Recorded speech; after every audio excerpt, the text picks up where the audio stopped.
by saying thank you, Ladies Who Launch, for bringing everybody together. Thank you, Canva, for hosting us tonight, and for you all for spending, I'm actually not sure what night of the week it is, but for spending one of your weeknights with us tonight. I'm Frederique Irwin, and I'm really proud to be a member of the board of Ladies Who Launch. This is very near and dear to my heart because before many years ago, I started a company to help women entrepreneurs scale their companies. I eventually sold that. Today, I am the president and CEO of the National Women's History Museum, which you may wonder, what the heck does that have to do with entrepreneurship? But actually, Kim hit it on the nose earlier when she asked the question that so many of us say, which is, how am I worthy? Do I have what it takes? And the reality is that that kind of thinking starts when you're really young, when you are in school. And so that's actually why I'm at the National Women's History Museum, because the more stories we tell about women like you who are living history, as well as past experiences, the more we begin to shift your paradigm about what you think is possible. So with that, I'm going to be quiet. I'm really excited to talk about this topic of kind of funding in your own backyard. And part of what I would love to start with is just a brief intro from both of you as to your own story and kind of the perspective that you're here to share. Yes, thanks so much. I'm René Graham. I'm the founder and CEO of Renzoe Box. We are a makeup platform in a physical compact. What that means is you can mix and match different brands into a single palette. I started out not as a beauty founder. I am a licensed architect. I build buildings and design buildings. Yeah, so it's like, how did I make this jump? I was frustrated with the building and construction industry. It's very, very heavily male dominated. I would go into meetings all the time where I was the only female that was sitting at the table, and then they assumed I was there to take notes because what woman knows anything about construction, right? Anyway, and I wanted an opportunity for my designs, my concepts, my ideas to reach more than just a single piece of property and whoever might occupy that building. I wanted to create something that could land in the hands of women everywhere, all over the world. And I had this concept for Renzoe Box. I was so frustrated with my makeup bag and how awful it was to travel and carry on the go. Putting on makeup shouldn't be fun, shouldn't be this huge hassle and jumble of stuff. And I thought, I can build buildings. Surely I could do this, right? And so that was kind of my my starting point. Was I really wanted to go after something that was, fully of my own fruition, my own design, my own concept, and see how far I can take it. Awesome. Thank you. And I've checked it out. It's awesome. I want my own. Thanks. Karen, how about you? Yeah, hi, I'm Karen Howland. I come here with kind of two mindsets. I right now am the CFO of a consumer product brand called Koia. It's a plant-based protein, ready-to-drink smoothie. Find it at Whole Foods, HEB, Central Market, all over the place. I joined Koia about 2 weeks ago formally as their CFO. I have been their interim CFO for the past 5 months, and I come to them from the investing platform. So before this, I worked at a company called Rose Park Advisors, which, if anybody's in early stage CPG, they actually acquired the assets of Circle Up. And I was at Circle Up before that, which was a very large platform that invests in early stage consumer product companies. I worked there for 7 years, led their investing, the venture capital investing business there. And so invested in about 40 different early stage consumer product companies. We defined early stage as brands that are between kind of 1 and 20 million of trailing 12 months revenue, really focused on food, beverage, personal care, beauty, household consumables, and pets. And Koia was one of our portfolio companies. I sat on the board of the company for 5 years, and their CFO left. The CEO, I reached out to him, was like, hey, is there anything I could do to a little bit deeper, more in-depth, more like special projects than a normal investor would do? And he's like, how deep do you want to go? And so I've been the CFO there for the last 5 months, 2 weeks officially. So I have a lot of knowledge as far as what the investment landscape looks like. A lot of circle up. One of the things that we did, which I always thought was phenomenal, was 50% of our investments were in women and people of color. That wasn't intentional. That was not our goal. We did not set out to do that. We just tried to invest in the best companies, and we were really a data-driven organization. We used data to help us make the investment decisions, looking at things like door growth, looking at things like velocity, looking at things like social media engagements, all the things that ChatGPT, I'm sure, could spit out right now, but we were doing this 7 years ago and it wasn't available. But it led us to work with and to invest in women-founded. 50% of the companies were women-founded, and 30% were people of color. Coming from that perspective as well. I love that when you just look at the data, it's 50-50. 100%. Right. And don't get me wrong, I love companies that is their goal, right? It's amazing when you have funds that are like, we want to invest in women-founded businesses. We want to invest in minority-founded businesses. Phenomenal. Great.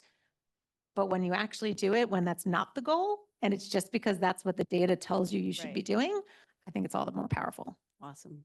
Okay, so I asked, and in this audience tonight, we have a number of CPG founders. We also have some service businesses.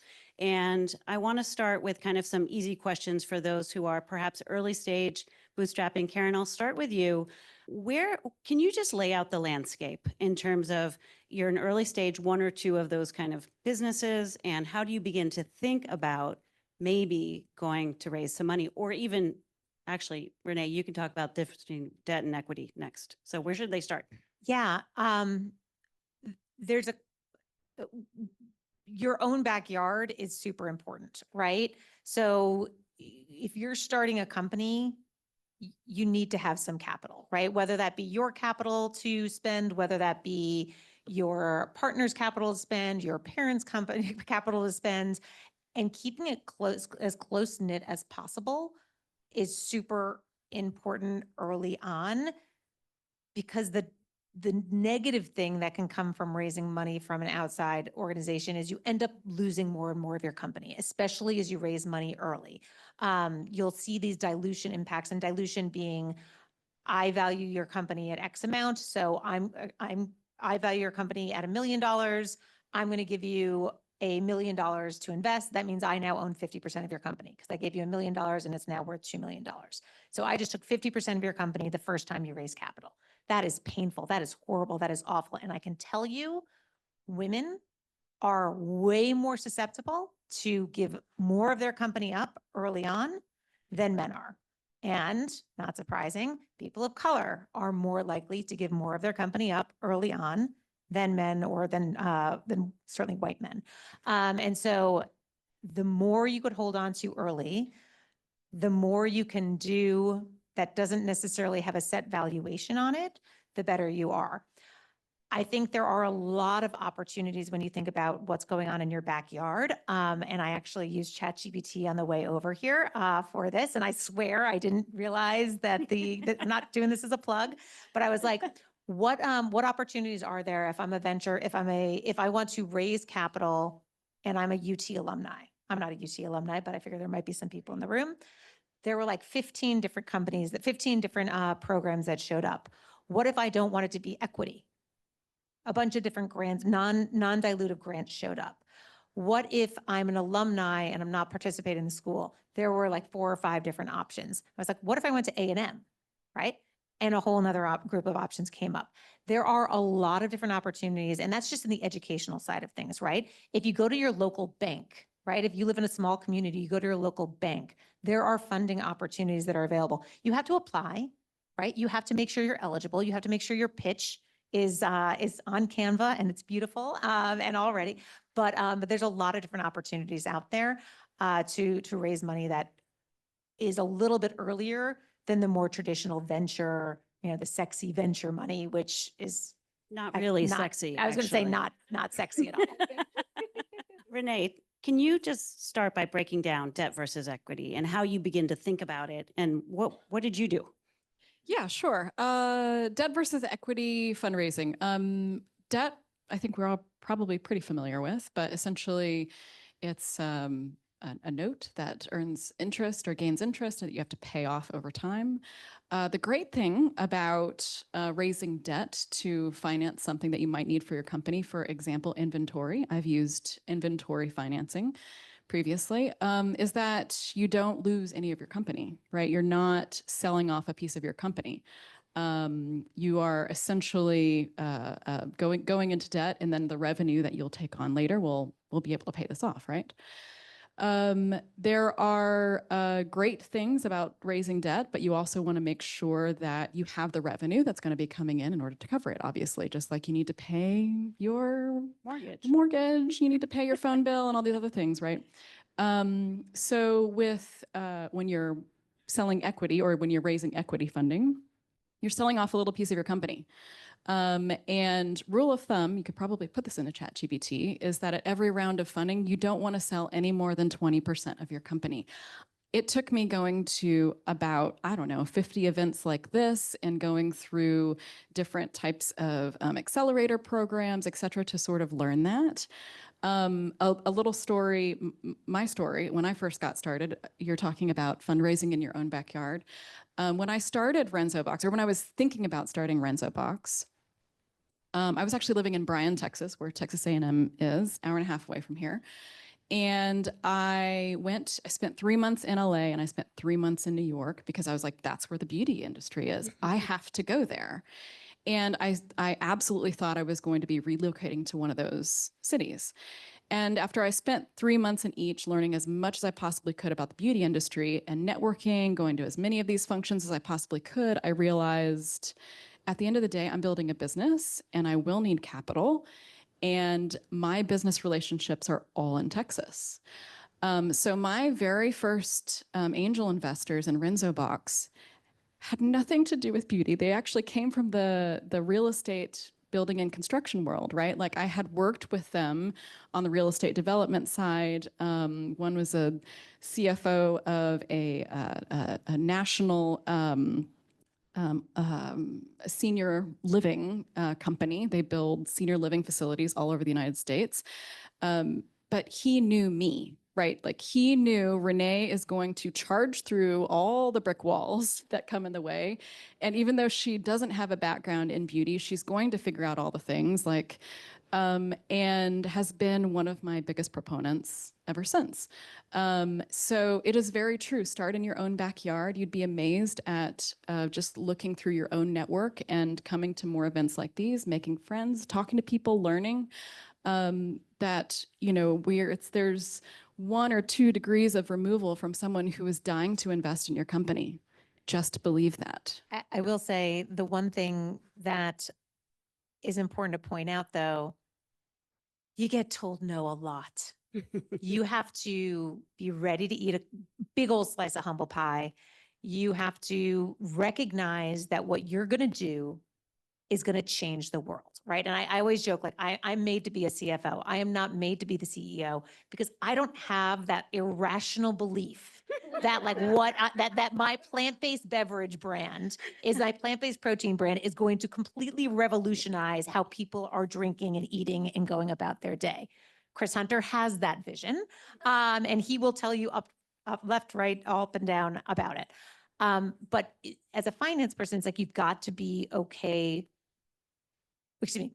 As a CEO, you've got to be okay, and a founder, with continuing to have that absolute belief when 100 people tell you no, and continue to ask because that 101st person might be the one who ultimately tells you yes. So I think what's interesting about what I'm hearing you guys say is things have actually dramatically changed. What you were describing with OpenAI and saying like, what's here, what's in my backyard, what, you know, this is for debt, this is for equity. That is new. That didn't exist way back when. Oh my God, if only these things existed when I started. I kept looking around me like, Yeah, who's using, like, why didn't this exist when I started my company? right. And I so have 1,000 pitch decks, no joke, thousands and was that thousands. you in the audience earlier? Yes, Yeah. I have so many pitch decks because I would constantly be evolving them and Okay, working. hold on. We got to move on. So part of what I'm trying to get to is what has changed that, okay, so now you know that this audience, before they're going and thinking about funding, that they can go to ChatGPT and very quickly ask all the questions, get me smart about this, get me smart about that.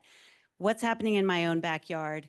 And also, I mean, very, very importantly, to try with their own network. But what are you guys seeing, assuming all of that as trends right now in terms of who's raising money for what kind of businesses, what's getting funded, at what levels, what pitch competitions are working or not working? Like what's happening right now? Right now, consumer products, and it's so counterintuitive. Right now, consumer products is hard to raise capital. And it's very interesting because we're seeing a record number of later stage M&A transactions happening in the consumer product space, right? A bunch of them here in Austin, all over the place. We're seeing like the Poppies of the world, the Cietes of the world. I mean, there's been a ton of them. And usually that will lead to more interest in a space for the early stage brands, the early stage companies. However, there's also this massive surge in AI, right? And like the venture money, so as a venture capital investor, I have to go and get money from other people, right? That I then invest. Those people are considering, do I want to invest in consumer products or do I want to give that money to somebody who invests in technology, right? And who's going to be investing into those AI-driven brands. AI is way sexier than consumer products. I would argue that consumer products is way more stable. We'll end up having a lot more winners than AI will. And there will, excuse me, maybe not a lot more winners, but the probability of being a winner is way higher. But that's not hot and sexy right now, and consumer products, for whatever reason, isn't. So I can tell you consumer products, and I think you need to have a bit of cooling off of some of the tech side of things before consumer products becomes exciting and sexy again. So there are definitely headwinds in the CPG space right now. Yeah, I was going to say it's a difficult market right now. I'm actually not fundraising, so I'm not fully abreast of everything of exactly how it's going, but I am a finalist for a $100,000 grant. Awesome. So there are grants. Definitely go after all the grants. Non-dilutive funding, free money. You don't have to ever pay it back. They're wonderful. I also think, depending on the stage of your company, you know, going to there's always local angel networks that have very regular sort of meetings. And this is a great place to find someone who is going to be your, like, a true partner. Like, that's one of the things I love about my angel investors is they are really true partners. I have always looked for investors that aren't just, you know, throwing dollars at whatever they're investing in. They're actually opening doors, right? They have something else that they can offer, some other way that they help. And I really think that angel investors are a great way to find that. That reminds me, or actually just you sparked an idea, which is if you know of angel networks in your own community, and of course the ideal hope is that you could pitch to them and they would fund you. But the first step could just be to find someone in that angel group and just ask for a conversation and say, what are you investing in? How do you consider investments? And start the conversation that way, right? Absolutely. I think that's right. And I think there are a lot of folks, and I would put myself in that camp, but I think there's a lot of other angel investors or just more traditional investors who genuinely want to help. Right? I mean, like that's one of the things, like working with entrepreneurs is one of the most exciting aspects of my job when I was working on the venture side.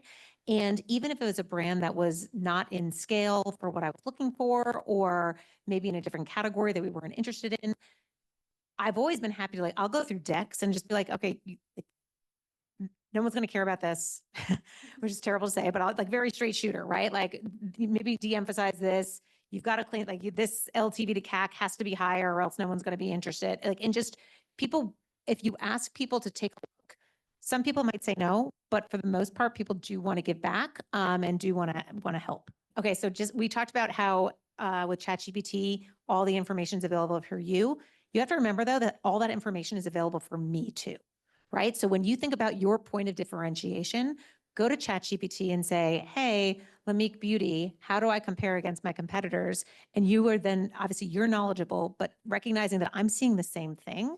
And so you better be able to articulate to me why you're better than X, Y, and Z. Two things, because I really appreciated you mentioning grants. For those of you guys who don't know, on the LWL website, updated weekly are a number of grants that are available for entrepreneurs. So please do check that out. And last thing I'd like to say is please support other women entrepreneurs. So go out and buy the beauty box and go out and support all of us because frankly, we need to support one another. The holidays are coming up soon, so keep in mind female-founded companies as you're Yes. buying your holiday gifts. Yes, amen. Thank you both so much.